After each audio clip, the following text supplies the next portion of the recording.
진짜 중요한 결정은 머리가 아니라 배로 하는 것이다. 여러분은 성공합니다.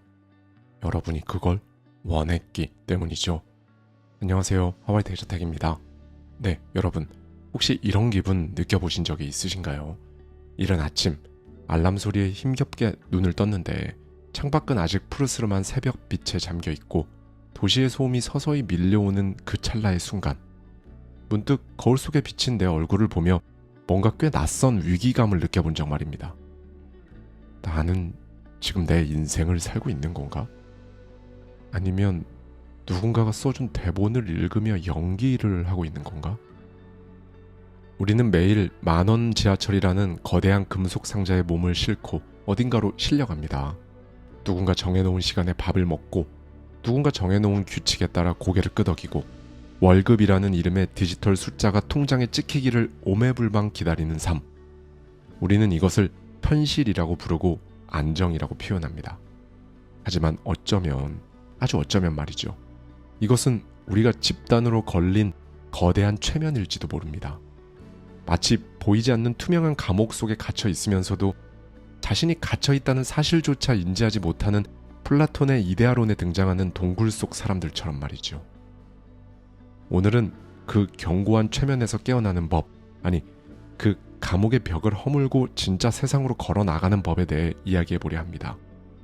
일본의 베스트셀러 작가 혼다켄이 자신의 인생을 송두리째 뒤바꿔 놓았던 누군가를 만난 적이 있는데요.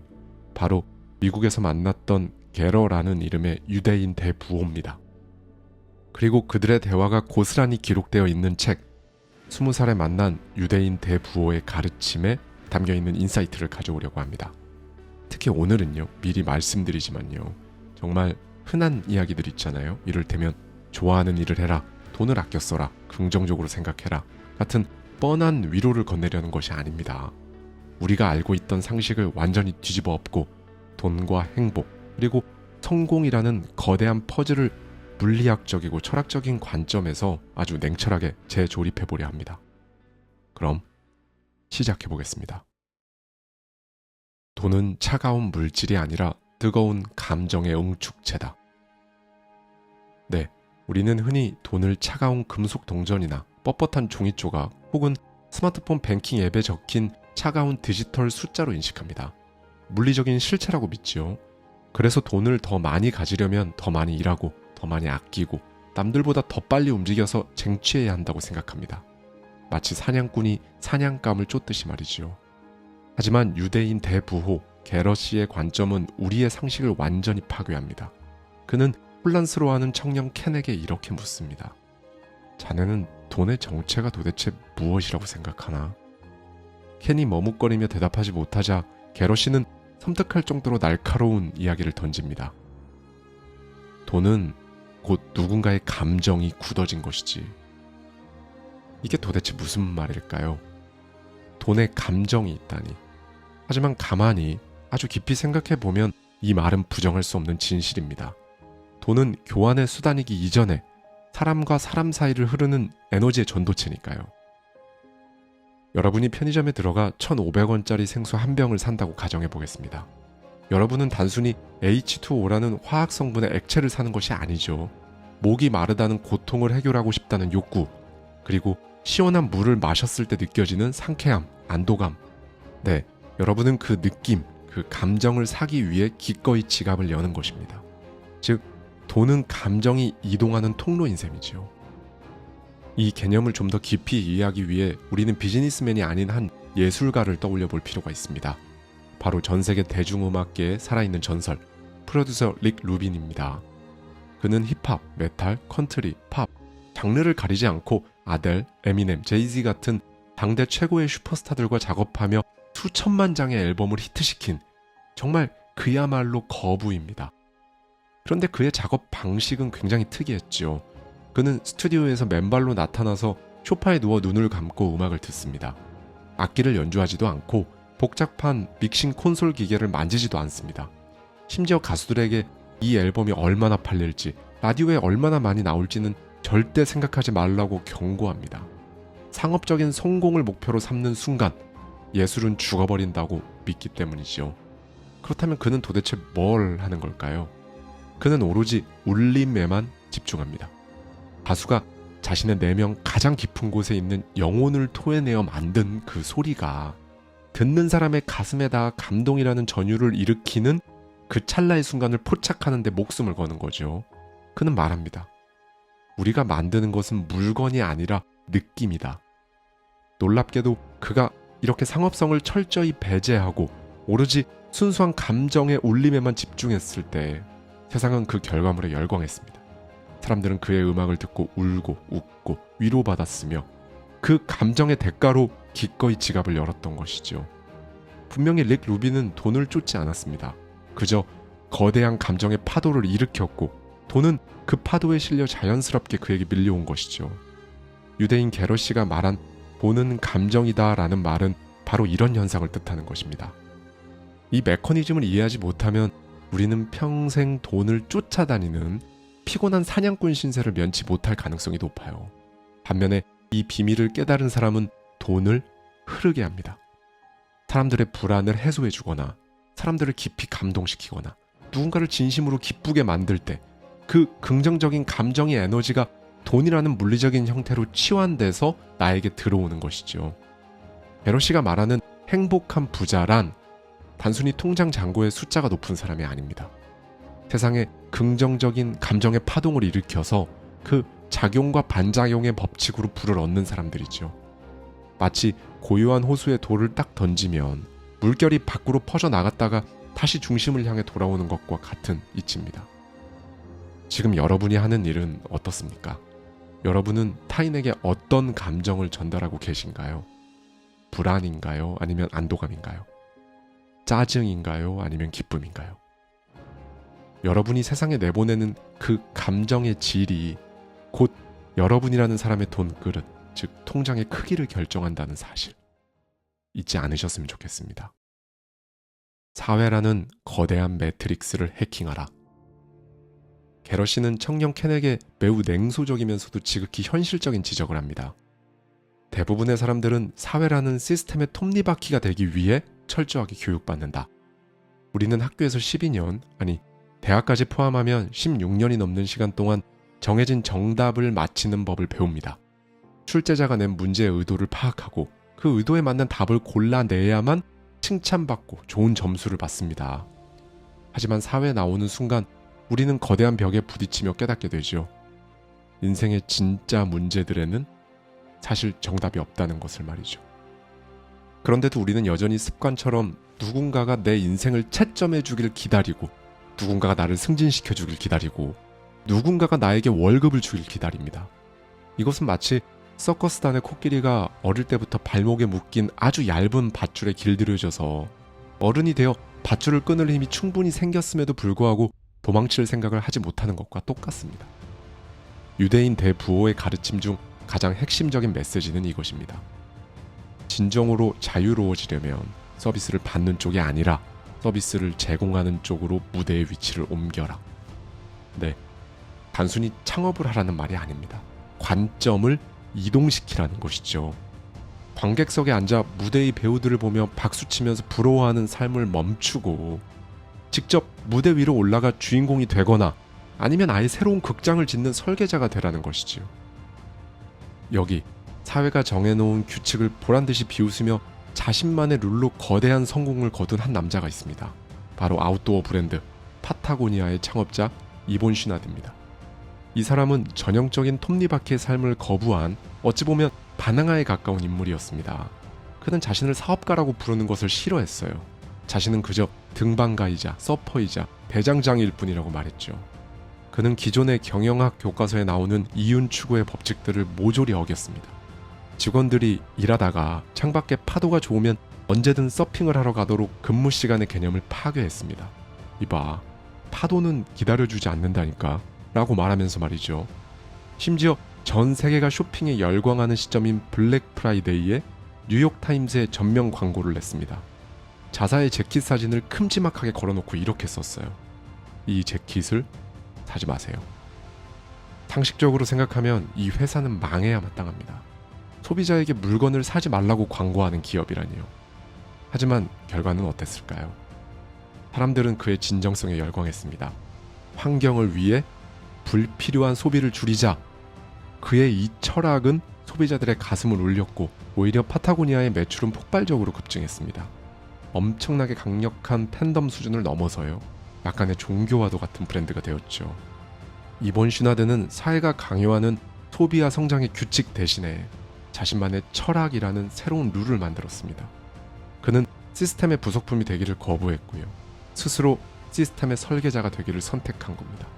그 결과 그는 돈과 명예 그리고 자유까지 3마리 토끼를 모두 잡은 전설이 되었죠. 게러시가 켄에게 그리고 저와 여러분에게 말하고 싶은 것이 바로 이것입니다. 여러분이 회사원이라도 상관없습니다. 스스로를 월급 받는 고용인으로 규정하면 매일 상사 눈치만 보며 살아야 되잖아요. 하지만 스스로를 나라는 1인 기업의 경영자로 규정하고 지금 다니는 회사를 나의 최대 우량 거래처라고 재정의한다면 어떨까요? 내가 제공하는 노동력과 아이디어라는 이 서비스를 회사가 구매하고 있다고 생각하는 겁니다. 그 순간부터 여러분의 태도, 눈빛, 그리고 업무를 대하는 자세 자체가 완전히 달라질 겁니다. 왜 달라질까요? 언젠가 나라는 이 1인 기업이 최대 거래처인 지금의 회사보다 훨씬 더 좋은 거래처를 찾아내는 것 같이 완전히 새롭고 그러면서도 훨씬 더 좋은 기회들이 생길 가능성이라는 게 싹 트는 순간이기 때문이죠. 수동적인 부속품에서 능동적인 파트너로 변모하는 것. 그것이 바로 게러시가 말하는 매트릭스를 해킹하는 첫 번째 단추입니다. 침묵의 소리를 듣는 힘, 직감. 네, 많은 자기계발서들이 성공을 위해 치열한 노력과 철저한 데이터 분석을 강조합니다. 잠을 줄이고 시간을 쪼개고 엑셀 파일 다루는 스킬을 늘리고 또 그 파일들을 정확하게 분석하라고 다그칩니다. 하지만 게러시는 켄에게 조금 낯설고 비과학적으로 들리는 이야기를 건넵니다. 진짜 중요한 결정은 머리가 아니라 배로 하는 것이다. 우리는 너무 시끄러운 세상에 살고 있습니다. 잠시도 쉴 새 없이 울리는 스마트폰 알림, 쏟아지는 자극적인 뉴스들, 타인의 시선과 평가, 가장 가까운 사람들의 기대. 이 외부의 소음들은 우리의 귀를 멀게 하죠. 정작 내면 깊은 곳에서 울리는 가장 중요하고 본질적인 그 목소리를 듣지 못하게 만들어요. 우리는 이것을 직감이라고 부릅니다. 프랑스의 인상파 작곡가 클로드 드뷔시는 음악의 정의를 완전히 새롭게 내린 사람입니다. 그는 이렇게 말했어요. 음악은 음표 안에 있는 것이 아니다. 음표와 음표 사이에 존재하는 침묵 속에 있다. 악보에 빼곡히 적힌 음표들만 음악인 것이 아니라는 거죠. 그 음표들이 사라지고 난 뒤의 여백, 소리가 멈춘 그 찰나의 정적. 청중은 바로 그 침묵의 공간에서 비로소 음악의 아름다움을 완성하고 감동을 느낍니다. 드뷔시는 소리보다 소리가 없는 공간을 더 중요하게 여겼던 음악가였던 것이죠. 우리 인생과 비즈니스도 이와 똑같지 않을까요? 부와 성공의 결정적인 비밀은 빽빽하게 채워진 스케줄표, 치열하게 오고 가는 미팅 속에 있는 게 아닙니다. 오히려 멍하니 창밖을 바라보는 시간, 홀로 산책을 하며 느끼는 그 바람의 감촉, 샤워하다가 문득 아무 생각 없이 떠오르는 그 찰나의 생각, 그 침묵의 틈새에서 인생을 송두리째 바꿀 결정적인 아이디어가 솟아납니다. 유대인들이 전 세계 인구의 0.2%밖에 되지 않으면서 전 세계 부의 상당 부분을 거머쥐고 노벨상의 20% 이상을 휩쓰는 비결은 도대체 뭘까요? 많은 학자들은 그 비결 중 하나로 안식일을 꼽습니다. 이들은 일주일 중에 하루, 금요일 해질녘부터 토요일 해질녘까지 모든 생산활동과 전자기기 사용을 강제적으로 멈춥니다. 스마트폰도 끄고 TV도 끄고 차도 타지 않습니다. 오로지 가족과 대화하며 밥을 먹고 기도하고 자신의 내면을 들여다보는 멈춤의 시간을 갖는 거죠. 아이러니하게도 이 강력한 멈춤의 시간이 그들의 창의성을 폭발시키고 남들은 보지 못하는 것을 보게 만드는 가장 강력한 전진의 동력이 되는 것입니다. 게러시도 이렇게 말해요. 성공하는 사람은 논리적으로 설명할 수 없는 무언가에 이끌려 움직인다. 네, 이성적인 뇌는 오로지 과거의 데이터를 기반으로 가장 안전한 길만 제시합니다. 그건 위험해. 남들은 안 해. 데이터가 부족해. 실패하면 어쩔래? 하지만 직감은 다릅니다. 직감은 미래의 가능성을 봅니다. 스티브 잡스가 대학을 중퇴하고 남들은 거들떠보지도 않던 서체 수업을 도강했을 때 이성적인 뇌는 시간 낭비하지 마. 그게 밥 먹여주냐? 라고 비웃었을 겁니다.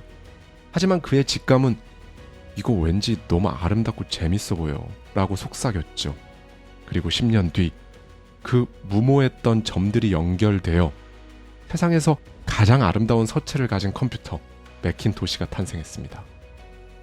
여러분, 가끔은 논리의 스위치를 끄고 직감의 볼륨을 최대한 높여보세요. 이유는 모르겠지만 왠지 자꾸만 끌리는 사람, 돈은 안 될 것 같지만 생각만 해도 가슴이 뛰는 일, 갑자기 가보고 싶은 낯선 장소, 그 미세한 신호들이 바로 여러분의 미래가 보내는 구조 신호일지도 모릅니다. 인맥은 사냥하는 것이 아니라 공명하는 것이다. 성공하고 싶어하는 많은 사람들이 가장 먼저 하는 실수가 있습니다. 바로 인맥을 쌓으려고 혈안이 되어 있는 것인데요. 조찬 모임에 나가 명함을 수십 장씩 돌리고 유력 인사와 사진을 찍어 SNS에 올리고 유명한 사람들의 연락처를 얻으려고 애씁니다. 하지만 게러시는 켄에게 이런 행동을 매우 엄격하게 경계합니다. 사람을 쫓아다니지 마. 네가 빛나는 사람이 되면 사람들은 불나방처럼 네 주위로 모여들게 되어 있다. 이것은 물리학의 공명현상으로 설명할 수 있습니다. 여기 동일한 진동수를 가진 두 개의 소리굽새가 있습니다. 한쪽 소리굽새를 댕 하고 울리면 놀랍게도 옆에 있는 다른 소리굽새가 누가 건드리지도 않았는데도 저절로 댕 하고 울리기 시작합니다. 이게 바로 공명입니다. 그런데 주파수가 다르면 아무리 가까이 대고 소리를 질러도 상대방은 미동조차 하지 않겠죠. 여러분이 억지로 인맥을 만들려고 애쓰는 건요, 주파수가 전혀 다른 소리굽새를 강제로 두드려 소리를 내게 하려는 것과 똑같습니다. 소음만 요란할 뿐 진정한 울림은 없는 거죠. 그런 관계는 내가 조금만 힘이 빠지거나 실패하면 순식간에 신기루처럼 사라집니다. 진정한 부자들의 인간관계는 필요에 의해 맺어지는 것이 아닙니다. 가치관에 의해 맺어집니다. 그들은 서로를 이용해 먹으려고 하지 않아요. 그저 서로의 존재 자체가 즐겁고 대화 속에서 새로운 영감이 떠오르고 함께 있으면 에너지가 증폭되기 때문에 만납니다. 여러분이 지금 해야 할 일은 명함을 돌리러 다니는 것이 아닙니다. 여러분 자신의 고유 주파수를 찾는 거죠.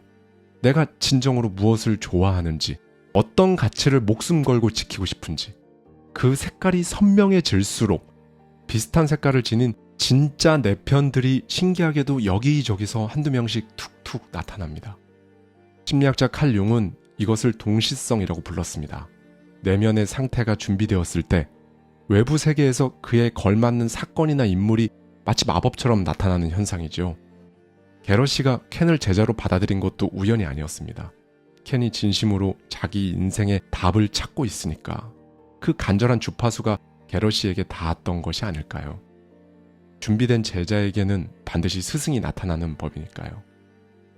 그러니 여러분, 힘들다고 아무에게나 의지하려 하지 마십시오. 외롭다고 아무나 만나지 마시고요.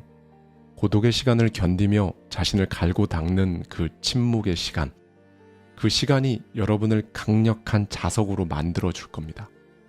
가장 좋은 인맥 관리 비법은 나 자신이 대체 불가능한 매력적인 컨텐츠가 되는 것이니까요. 실패는 데이터 수집이 아니다. 자아의 확장이다. 네, 여러분, 마지막으로 짚고 넘어가야 할 것은 실패에 대한 우리의 태도입니다. 흔히 실패는 성공의 어머니라고 말하지만 솔직히 말해서 이 말은 너무 진부해서 마음에 와닿지 않습니다. 실패는 아픕니다. 때로는 죽고 싶을 만큼 수치스럽습니다. 조금 더 깊이 철학적으로 들어가 볼까요? 실패란 도대체 뭘까요? 그것은 내 예상, 즉 나의 에고가 산산조각 나는 순간입니다. 나는 이렇게 하면 될 줄 알았는데 세상은 내 맘대로 안 되네. 이 순간 우리의 견고했던 작은 자아에 금이 갑니다. 아프죠. 쓰라립니다. 하지만 바로 그 금 사이로 이전에는 보지 못했던 새로운 빛이 들어오거든요. 세계적인 건축가 안도 타다오의 이야기를 한번 해볼까요? 그는 대학에서 건축을 전공한 적이 없는 소위 가방끈 짧은 고졸 출신이었습니다. 심지어 그의 전직은 프로 권투 선수였어요. 커리어의 대부분을 링 위에서 보낸 그가 건축가가 되겠다고 했을 때 세상은 그를 비웃다 못해 투명인간 취급했습니다. 그는 수많은 공모전에서 떨어졌고 일감이 없어서 사무실에서 멍하니 시간을 보내야 했어요. 돈이 없어서 비싼 마감재를 쓸 수도 없었고 좁은 땅에 건물을 지어야 하는 악조건뿐이었습니다. 그의 인생은 처절한 실패의 연속처럼 보였죠.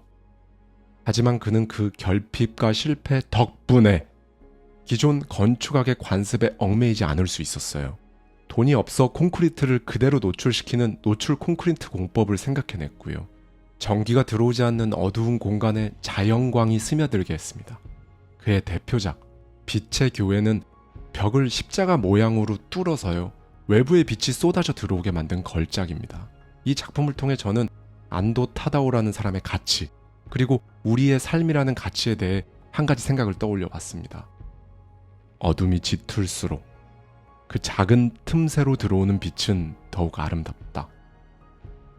만약 그가 명문대를 나와서 엘리트 코스를 밟으며 승승장구했다면 우리는 빛의 교회 같은 건축계의 걸작을 결코 보지 못했을 겁니다. 그에게 실패는 확장이었어요.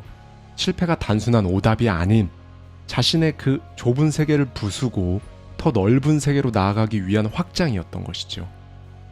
게러시는 켄에게 말합니다. 젊을 때 많은 걸 잃어봐야 한다. 그리고 다시 일어서 봐야 해.